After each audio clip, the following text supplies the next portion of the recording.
a lot of the work that you do is based off of relationships, communication, sharing based off of those relationships to gather the data that you need in order to make sure that you're able to plan for these specific demographics as well as, I guess, specifics of the event at hand that will allow you to plan ahead and mitigate any risks tailored to the event that you're going to.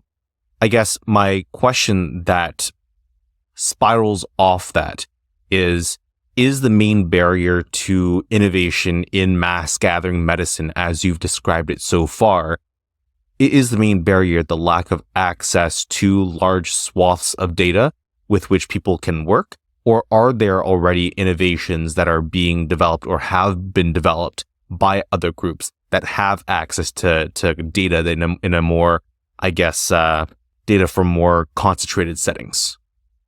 Yeah, so let's go over the recent pandemic, if you don't mind, as an example. What made the pandemic response for the first year was the lack of data. We had no data. We didn't understand transmission rate. We didn't understand consequence. So if you extrapolate that in year 2 of the pandemic, we got better because people agreed to share information. Canada was sharing with the US was sharing with the UK, and then we were starting to understand trends. So what were the consequences? What were the responses, and what was working? What I think the pandemic did was it opened up the world to data analysis. You go on to the trackers and you were able to see what was going on. Imagine if there was a database for events, and every event that was done, there was an initiative to be able to share that data. So Jeff could go in and say, "Hey, I'm planning a triathlon, or I'm planning a gaming event." You brought it up. I'll bring it back to you. You're planning a gaming event, and people think, well, a bunch of people sitting in an auditorium or a space doing this. Well, did you know that those participants, they may be prone to or utilization of caffeine, right? That it tends to be part of the culture, the drink, the energy drink, those sorts of things. So that can lead to a number of health related issues in young people, right? Because it mirrors and masks different symptoms and feelings. And it can add complexity to even the most minor cases when you've got elevated levels of stimulants in the body. So you'd think, oh, they're relatively benign, but the answer is they're not. You've got relatively young people, but are exposing themselves to high volumes of, I'm using caffeine because nobody has strong feelings about caffeine, right? And so there's maybe a database where you can go and grab some information, be like, hey, if you're doing that type of event, these are the things you need to worry about. If you're doing a concert in the park for symphony type music, here's what you need to consider. So the pandemic taught us how to share information through valuable data points, open to both interpretation but preparation. So in the first year of the pandemic, we had no data, so everybody reacted, right? We needed all of these things and stuff, and slowly as we started to understand more, and that's a 3-year blip in the world's history, right? In our lifetime, events have been going on since the beginning of time, large gatherings of people.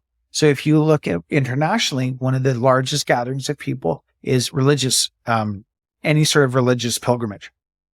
And there's pilgrimages with millions of people that go to it. Pales in comparison to anything we would see in North America as far as a mass gathering. So that when you look at the data sets coming out of those situations, there's a willingness to share that. And you're like, you're going to see X amount of general medical. And so when we look at large gathering with lots of history, so religious congregations have lots of history. There's lots of pilgrimages to that we can look back and say, what are the responsibilities of the organizers, of the people in the space to be able to provide service for care for the people that are attending these? A lot of these are unknown numbers, Jeff. That's the big problem. There's no tickets. You don't buy a ticket. You decide to go on a religious pilgrimage, and it's only going to be based on some estimates and some historical data. And then what are the influencers, right? The biggest problem, of course, with the influencers are unpredictable.